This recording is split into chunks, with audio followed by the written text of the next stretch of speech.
Welcome to my Metrophobia YouTube channel. আশা করছি তোমরা সকলে ভালো আছো। তো আবারও চলে এসেছি তোমাদের মাঝে। আহ, আজকে আমি আমার নিফট যে এন্ট্রান্স টেস্টের জন্য আমি প্রিভিয়াস ইয়ারের কোশ্চেন নিয়ে ডিসকাস করছিলাম, আজ তার সেকেন্ড পার্ট। তো যারা আজকে তোমরা ফার্স্ট আমার ভিডিওটা দেখছো, আমার ভিডিওটাকে ফুল দেখো। দেখে যদি তোমাদের ভালো লাগে তাহলে অবশ্যই চ্যানেলটাকে সাবস্ক্রাইব করো। আমি তোমাদের Ardhendu Sinha, lecturer in metallurgy. তো বেসিক্যালি আজকের ভিডিওটা হচ্ছে আমাদের নিফটে ভর্তি যে অ্যাডমিশন নেওয়ার জন্য যে সমস্ত স্টুডেন্ট প্রিপারেশান নিচ্ছে, তো সেই সমস্ত স্টুডেন্টদের ওপরেই এই ভিডিওটা করার হয়েছে। তো আশা করি যদি তোমাদের ভিডিওটা ভালো লাগে এবং ভিডিওর থেকে তোমরা কোনো উপকার পেয়ে থাকো, তাতে আমি উপকৃত হব। চলো বেশি কথা না বলে আমি তোমাদের ভিডিওটা স্টার্ট করছি। তো ভিডিওটা একটু বড় হবে, কারণ এখানে আমি শুধুমাত্র প্রিভিয়াস ইয়ারের কোশ্চেন অ্যান্সার আলোচনা করব না। তার তার সঙ্গে আমি চেষ্টা করব তোমাদের যাতে করে হচ্ছে ওই অ্যান্সারের মধ্যে আরও যে সমস্ত এই অপশানগুলো দেওয়া রয়েছে, আরও যে সমস্ত কোশ্চেন হতে পারে, সেই সব কোশ্চেন নিয়ে আমি একটু ডিসকাস করব, যার ফলে তোমাদের এটা একটু বড় হতে পারে। তো চেষ্টা করো ভিডিওটা দেখার, তাহলে তোমরা খুবই উপকৃত হবে আশা করি আমি। তো চলো স্টার্ট করা যাক। তো দেখো, প্রথম যে আমি 1 নাম্বার কোশ্চেনটা দেখতে পাচ্ছ তোমরা স্ক্রিনে। দেখো 1 নাম্বারে রয়েছে wax pattern is use in. Wax pattern কী কারণে আমরা ব্যবহার করি? 1 নাম্বারে দেখো রয়েছে, মানে এতে অপশানে রয়েছে দেখো ইনভেস্টমেন্ট কাস্টিং, বিতে রয়েছে দেখো সেল মোল্ডিং, বিতে ডাই কাস্টিং, অ্যান্ড ডি রয়েছে নান অফ দিস। তো এখানে wax pattern is used in investment casting. Investment casting মানে যে একটা কাস্টিং প্রসেস, যে কাস্টিং প্রসেসে তুমি যে প্যাটার্নটা করবে সেটা একবার মাত্রই তুমি ইউজ করতে পারো, সেটাকে তুমি বারবার রিইউজ করতে পারবে না। মানে হচ্ছে তুমি একটা ইনভেস্ট করে দিচ্ছ। তো এখানের ক্ষেত্রে ইনভেস্টমেন্ট কাস্টিংয়ের ক্ষেত্রে আমরা ওয়াক্স মেটেরিয়াল ইউজ করি অ্যাজ এ প্যাটার্ন মেটেরিয়াল হিসেবে।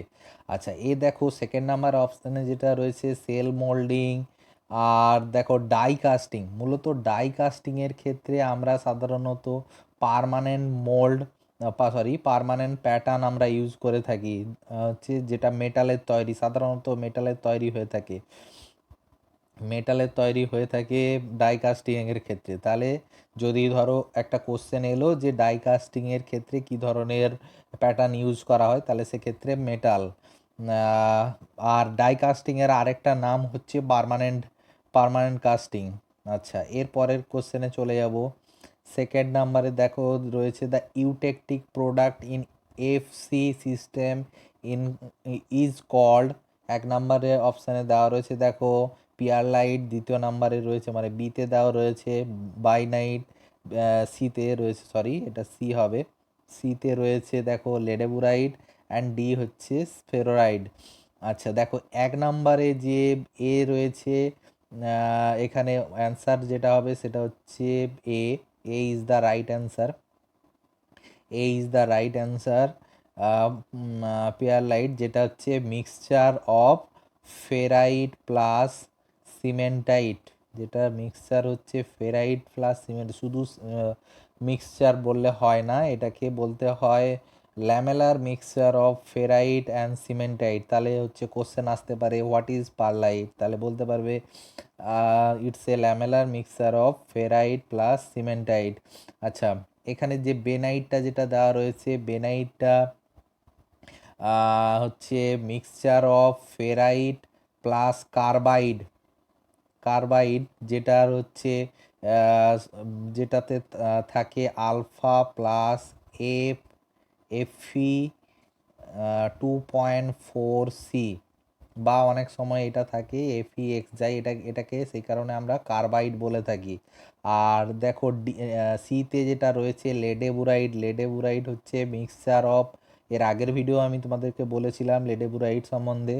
তো লেডেবুরাইডটা হচ্ছে মিক্সচার অফ অস্টেনাইট প্লাস Fe3C, যেটা তোমাদের ইউটেকটিকের ক্ষেত্রে, যেমন এখানে বলেছে eutectoid product in Fe3C system is called, তাহলে এখানে তো উত্তরটা আমার পারলাইট, কিন্তু এখানে ইউটেকটয়েডের বদলে যদি এটা ইউটেকটিক দিত, ইউটেকটিক দিলে তখন এটা অ্যান্সার হতো সি, লেডেবুরাইট। আর স্ফেরয়েড যেটা রয়েছে সেটা হচ্ছে সাধারণত কাস্ট আয়রনের একটা পার্ট। তো চলো এরপরে থার্ড নাম্বার কোশ্চেনে যাই। থার্ড নাম্বার কোশ্চেনে কি বলেছে, what weight percent carbon in mild steel, mild স্টিলের ক্ষেত্রে কার্বন পার্সেন্টেজ কত থাকে। দেখো এখানে যে রয়েছে সেটা হচ্ছে লেস দেন, মানে লেস দেন হচ্ছে 0.008-এর থেকে কম থাকে, না 0.008 থেকে 0.3% পর্যন্ত থাকে, না 0.3 to 0.8% থাকে, না 0.8 to 2.11% থাকে। তো এখানে যে অ্যান্সারটি হবে সেটা হচ্ছে answer B. This is the right answer, B, 0.008 to 0.3। আচ্ছা, সাপোজ ধরো কোশ্চেন তোমাদের দিল মাইল্ড স্টিলের পরিবর্তে জাস্ট শুধু একটি কথা ও অ্যাড করে দিল এখানে ডেড মাইল্ড স্টিল।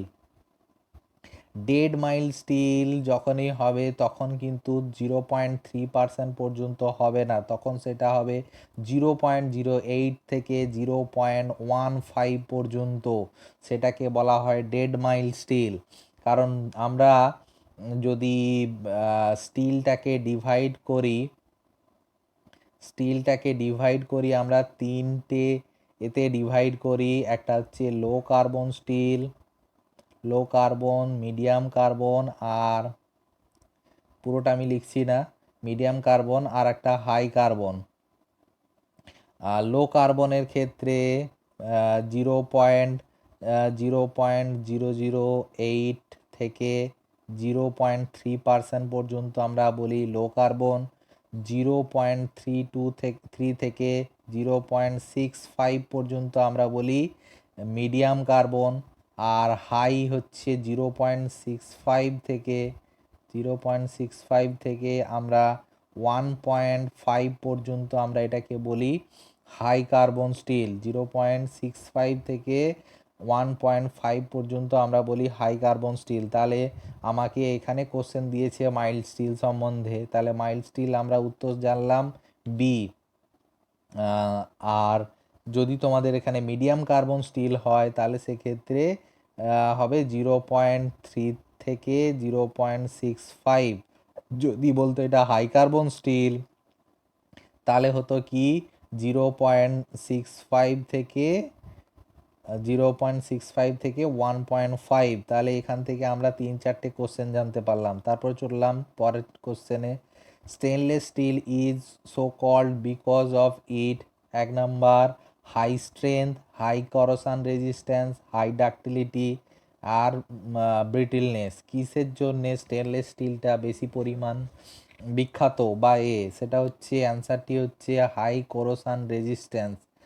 কারণ স্টেনলেস স্টিল হচ্ছে একটা অ্যালয় স্টিল, স্টেনলেস স্টিলে ক্রোমিয়াম পার্সেন্টেজ 12% ওপর থাকে।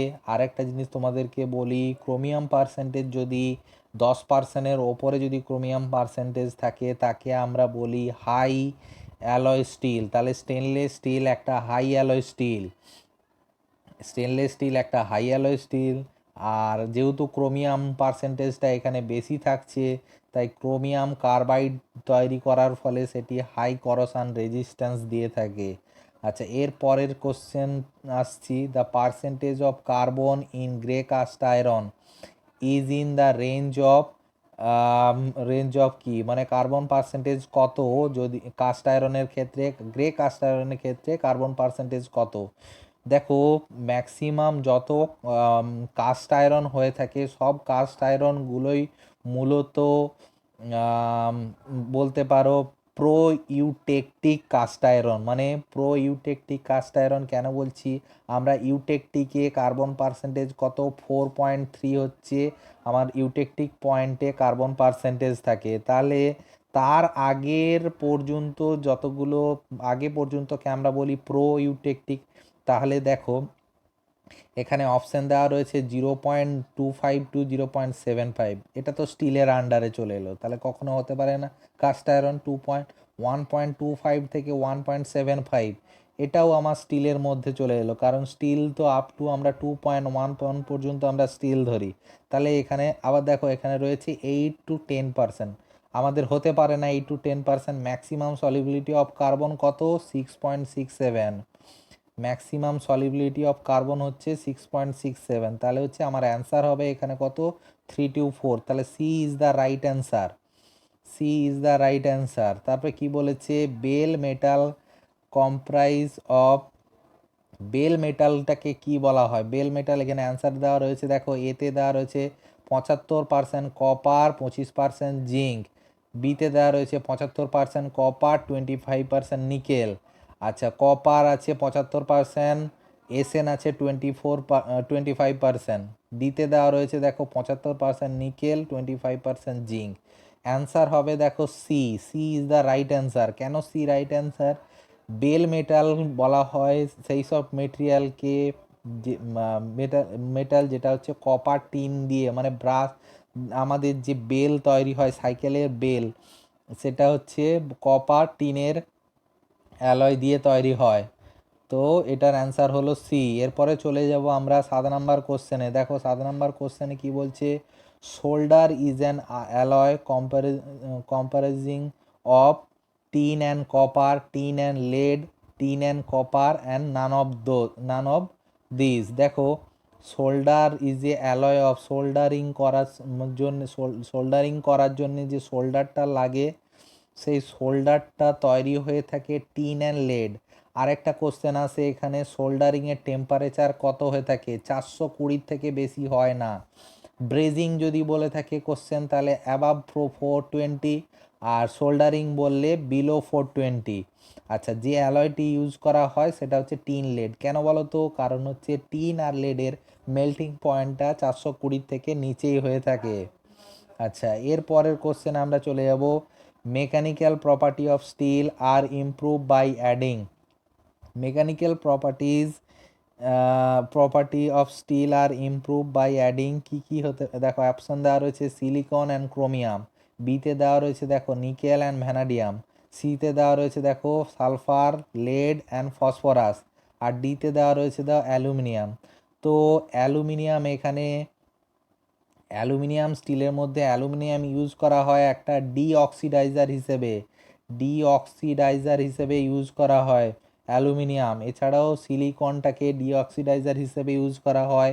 ক্রোমিয়াম হচ্ছে আমাদের প্রপার্টিজ, আমাদের করোশন রেজিস্ট্যান্স প্রপার্টি জন্য ইউজ করা হয়। নিকেল অ্যান্ড ভ্যানাডিয়াম হার্ডনেস বাড়ানোর জন্যে। তাহলে option C, C is the right answer.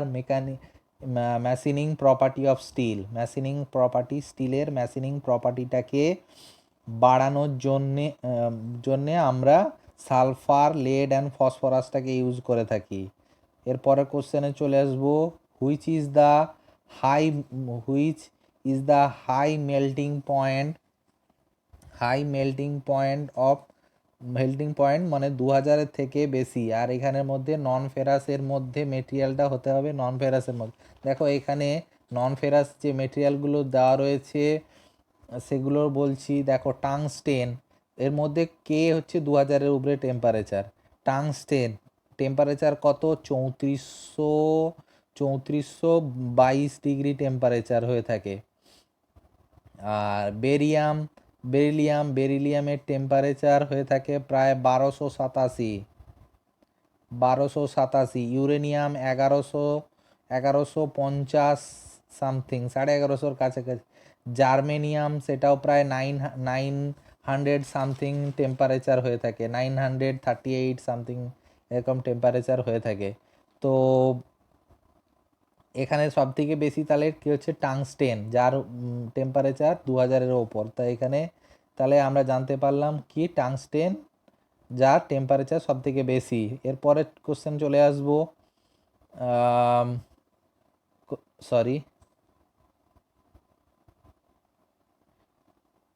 দেখো তারপরে question, in alloy recrystallisation occurs at a temperature of about dash TM. Recrystallisation temperature সবসময় আমরা মেল্টিং পয়েন্টের একটা মানে মেল্টিং, এই যে এইটি হচ্ছে টিএম মানে হচ্ছে মেল্টিং পয়েন্ট অফ মেটাল। তো একটা টেম্পারেচার ধরে নিই, সেটার মেল্টিং পয়েন্টের থেকে হচ্ছে আমরা প্রায় 0.5 ইন্টু টিএমটাকে আমরা ধরি সাধারণত রিক্রিস্টালাইজেশন টেম্পারেচার। তাহলে অ্যান্সারটা হবে 0.5 ইন্টু টিএম, সো অ্যান্সার হবে বি। আচ্ছা, এর পরের কোশ্চেনে আসছি, 11 number question, recrystallization of cold work metal increase its recrystallization of cold work material. Recrystallization cold work মেটেরিয়ালের রিক্রিস্টালাইজেশন যদি আমরা করি তাহলে মেটেরিয়ালের কি বাড়বে? রিক্রিস্টালাইজেশন যদি আমরা মেটেরিয়ালের করে থাকি তাহলে সেই মেটেরিয়ালের হার্ডনেস প্রপার্টিটা ইমপ্রুভ করে, hardness property will be improve. আচ্ছা, তো অ্যান্সার হবে বি। আচ্ছা, এরপরে কোশ্চেনে বলেছে, দেখো কোশ্চেনটা ভালো করে দেখে নাও, যে বাউসিঙ্গার ইফেক্ট ইজ, এক নম্বরে দেওয়া রয়েছে দেখো same as elastic after effect. তারপরে বলেছে দেখো বিতে বলেছে এ ফেনোমেনা ইন প্লাস্টিক ফ্লো, সিতে বলেছে দেখো ইরিভার্সেবল, আর ডিতে বলেছে নান অফ দিস। তো এখানে যে অ্যান্সারটা হবে বাউসিঙ্গার ইফেক্ট হচ্ছে একটা ফেনোমেনা ইন প্লাস্টিক ফ্লো, এটা মনে রাখবে, বাউসিঙ্গার ইফেক্ট প্লাস্টিক ফ্লোতে হয়ে থাকে, মানে ইলাস্টিক এর রিজনে কিন্তু বাউসিঙ্গার ইফেক্ট দেখা যায় না, এরপর ইলাস্টিকের পরেই বাউসিঙ্গার ইফেক্টটা করা যায়। আচ্ছা, এরপরে হচ্ছে আমরা আসছি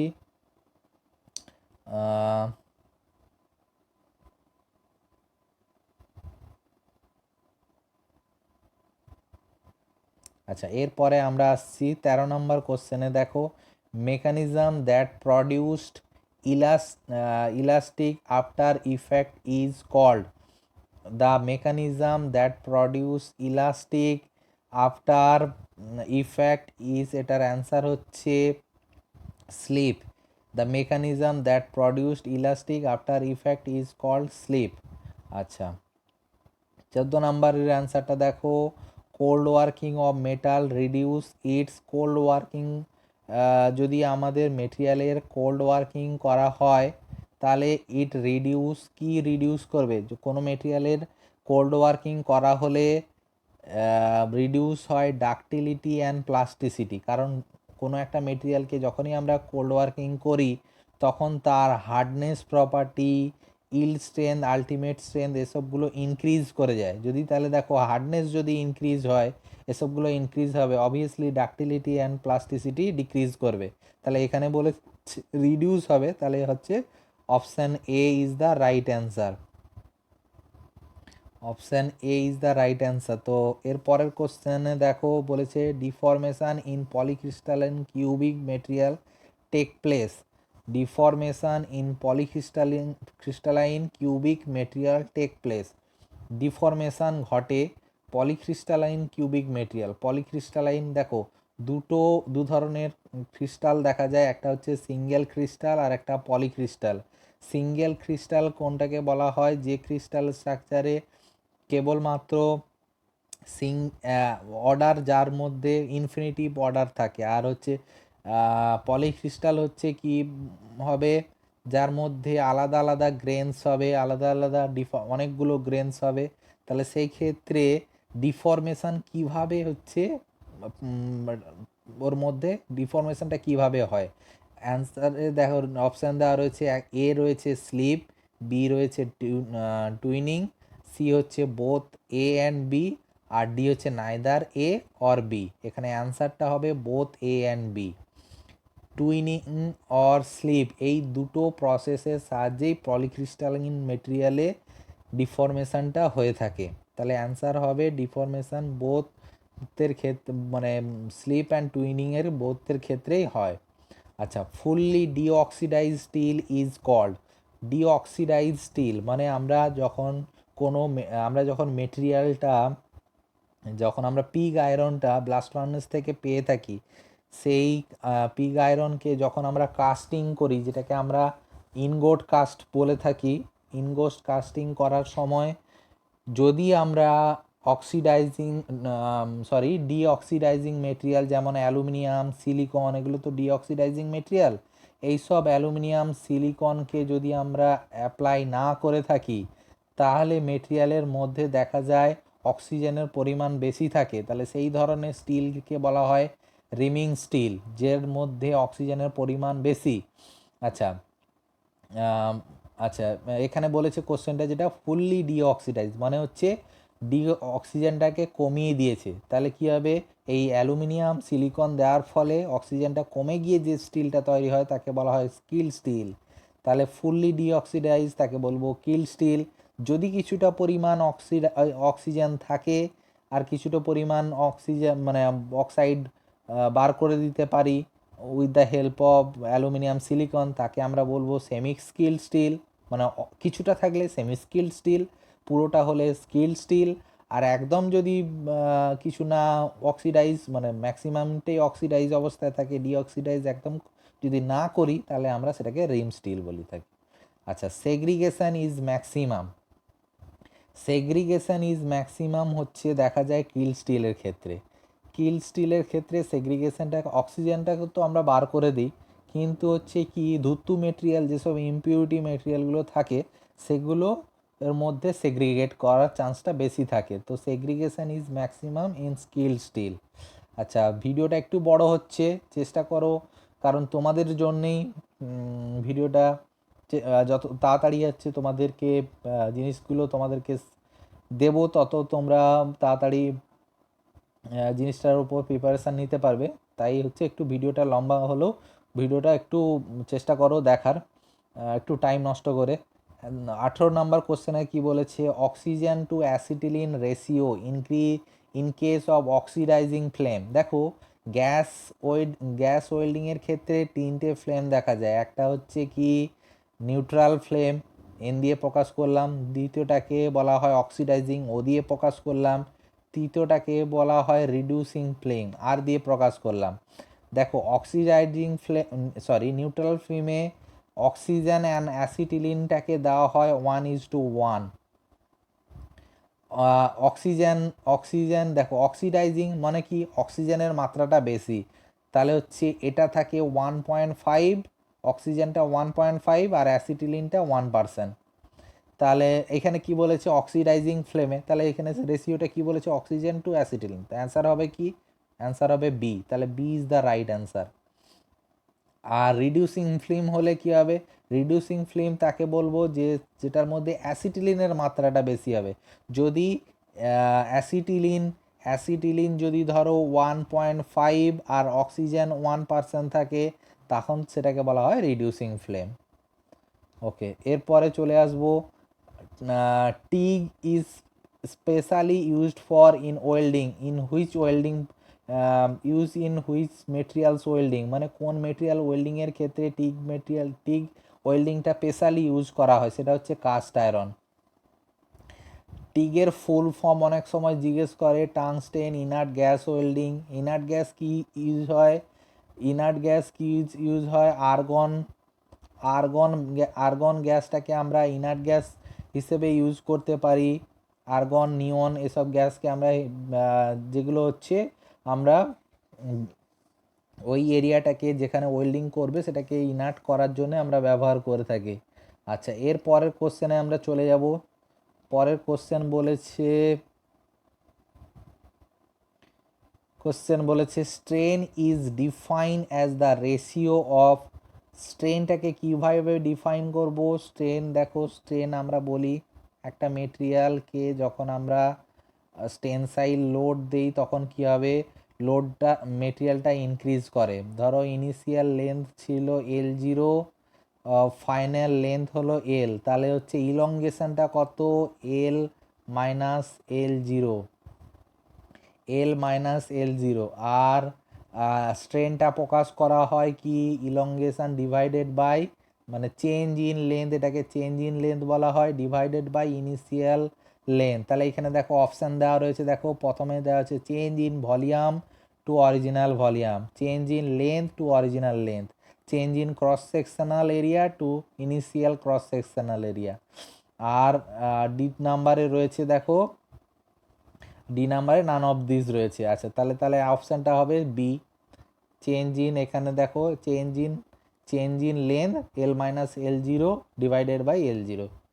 আচ্ছা এরপরে আসবো 21 নম্বরে, Hooke's law hold up to, Hooke's law কতটা ফলো করে? হুকস ল ফলো করে লিমিট অফ প্রপোর্শনালিটি পর্যন্ত, লিমিট অফ প্রপোর্শনালিটি পর্যন্ত হুকস ল ফলো করা হয়।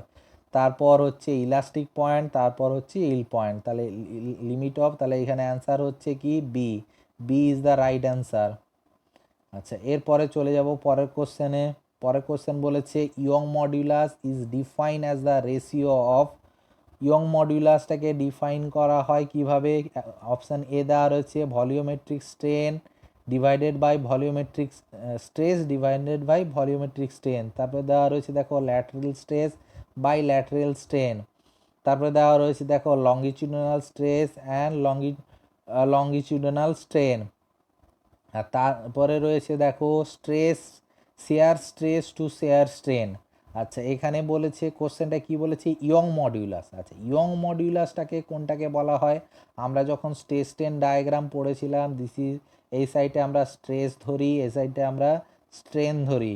তো যখন আমরা ডায়াগ্রামটা এইভাবে পড়েছিলাম, তো এই যে স্লোপটাকে বলা হয়, এই স্লোপটাকে বলা হয় আমরা ইয়ং মডিউলাস, যেটা হচ্ছে কি, এটা হচ্ছে ডেল ই আর এটা ডেল সিগমা। তাহলে হচ্ছে ইয়ং মডিউলাসটা কি, স্ট্রেস বাই স্ট্রেন, তাহলে হচ্ছে কি del sigma divided by del E, এটাকে আমরা বলি। তাহলে হচ্ছে কি এখানে লঙ্গিটিউডিনাল স্ট্রেস অ্যান্ড লঙ্গিটিউডিনাল স্ট্রেনটাকে আমরা বলি কি ইয়ং মডিউলাস।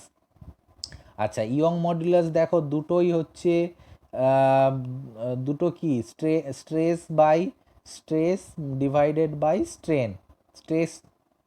এর পরের কোশ্চেনটা আছে দেখো unit of Young modulus, unit of Young modulus দেখো স্ট্রেস ডিভাইডেড বাই স্ট্রেন।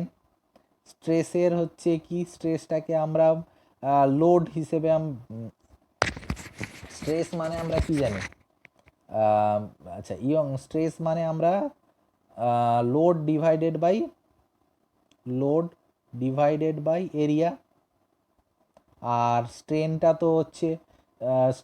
তো হচ্ছে আমাদের ইউনিটলেস, স্ট্রেন হচ্ছে আমাদের ইউনিটলেস। তাহলে হচ্ছে কি হচ্ছে, লোড হচ্ছে kg divided by area metre square. তাহলে হচ্ছে ডি ইজ দ্য রাইট মানে D is the right answer.